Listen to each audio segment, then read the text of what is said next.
जयपुर से बड़ी खबर।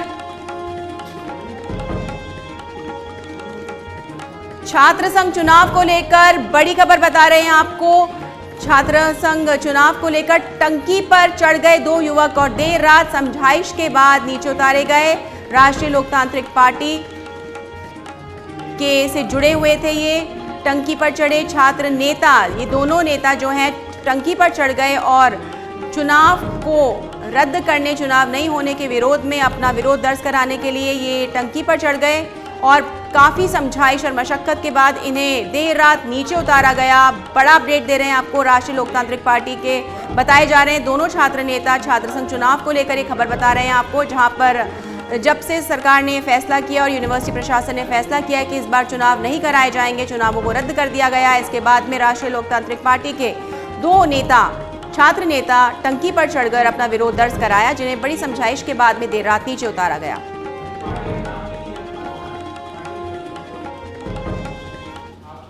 नेता छात्र हित में भी काम करते हैं और अपने राजनीतिक भविष्य के लिए भी मेहनत करते हैं। जो वर्तमान सरकार ने बच्चों के लिए आवाज उठाते हैं, बच्चों के लिए, विकास के लिए उठाते हैं, प्रवेश परिणाम और परीक्षा के लिए जानकारी देने के लिए हमारे सहयोगी निवास चौधरी फोन लाइन पर हमारे साथ में हैं। क्या एजेंडा था इनका, क्या मांग थी इनके निवास?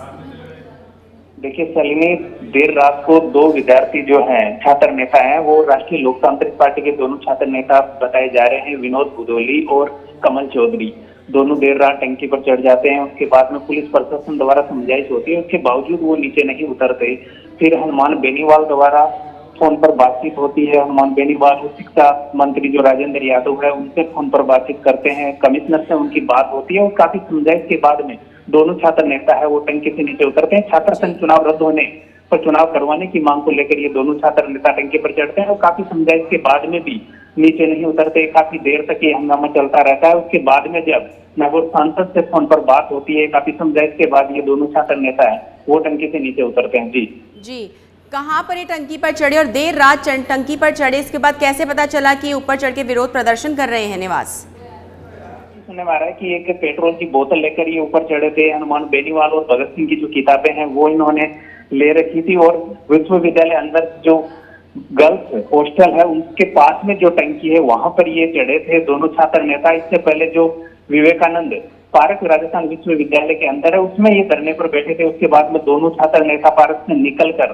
टंकी पर जा चढ़े और काफी समझाइश के बाद में भी नहीं उतरे और देर रात तक समझाइश का दौर चलता रहा। लेकिन उसके बाद में जब हनुमान बेनीवाल ने इनसे बात की, उसके बाद में ये दोनों छात्र नेता नीचे आए और बेनीवाल ने ये बात की कि हम कोशिश करेंगे कि सरकार जो है वो चुनाव कराए। तो काफी समझाइश के बाद में जो है और विरोध का अलग अलग तरीका जो है वो छात्र नेता इख्तियार कर रहे हैं। जैसे एबीवीपी का अलग तरीका है, वो कुलपति सचिवालय के अंदर कपड़े उतार कर प्रदर्शन करते हैं। एनएसयूआई के जो कार्यकर्ता है वो विवेकानंद पार्क में बैठकर प्रदर्शन करते हैं और ये दो छात्र नेता हैं। तो जो संयुक्त मोर्चे के नीचे जो चालीस छात्र नेता प्रदर्शन कर रहे थे वो अब अलग अलग बट गए हैं। जितने भी छात्र नेता प्रचार प्रसार में लगे थे वो एबीवीपी के अलग हो चुके हैं, एनएसयूआई के अलग हो चुके हैं और ये दो छात्र नेता जो आरएलपी के बताए जा रहे हैं जो टंकी पर चढ़े हैं।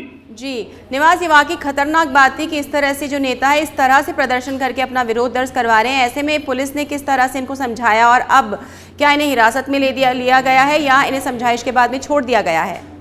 नहीं, हिरासत में नहीं लिया गया है। समझाइश के बाद में दोनों नीचे उतरे थे और इनको छोड़ दिया गया है। पर फिलहाल जो प्रशासन है वो कहीं ना कहीं है वो समझाइश का दौर कर रहा है, बल प्रयोग नहीं कर रहा है। हम 2 या 3 दिन से देख रहे हैं कि जब से छात्र संघ चुनाव रद्द हुए हैं उसके बाद में पुलिस शांतिपूर्वक तरीके से छात्रों को समझाने की कोशिश कर रही है, छात्र नेताओं को समझाने की कोशिश कर रही है। इससे पहले कुलपति सचिवालय के अंदर भी एक पुलिस का जाब्ता है वो लाठियां लेकर, डंडे लेकर पहुंचता है, पर उनसे भी वो समझाइश ही की जाती है कि आप इस तरीके से प्रदर्शन ना करें। और कल देर रात तक प्रशासन जो है वो समझाइश करता रहा पर किसी भी तरीके का बल प्रयोग नहीं करता रहा। हालांकि दोनों छात्र नेता हैं वो पुलिस को कहते रहे कि अगर आपने किसी भी तरीके का हमारे ऊपर दबाव बनाया तो हम कोई भी कदम उठाने को तैयार हैं। पर पुलिस की तरह से अभी किसी भी प्रकार का बल प्रयोग या किसी भी तरीके का कोई गिरफ्तारी वगैरह नहीं हुई है। चलिए निवास, ये अच्छी बात है कि किसी प्रकार का बल प्रयोग नहीं हो रहा और समझाइश का दौर लगातार जारी। जिस तरह आपने बताया कि अलग अलग जो संगठन है उनके छात्र नेता इस तरह से प्रदर्शन कर रहे हैं जो वाकई कहीं ना कहीं दबाव बनाने की कोशिश की जा रही है। इसके बाद में आपको क्या लगता है किस तरह का फैसला लिया जा सकता है? क्या ये फैसले को बदलने में कामयाब हो सकते हैं?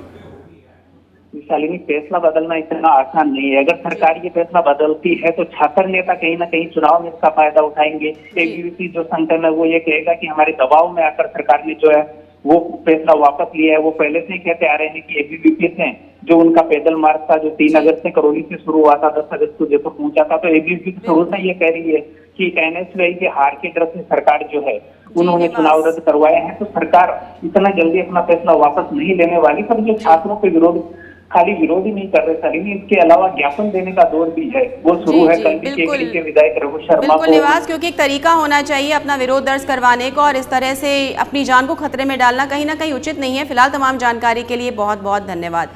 तो ये थे हमारे सहयोगी जिन्होंने बताया कि जब सरकार ने चुनाव नहीं कराने की घोषणा की उसके बाद से छात्रों में खासा रोष देखा गया। इसके चलते अलग अलग तरीके से विरोध प्रदर्शन किया जा रहा था।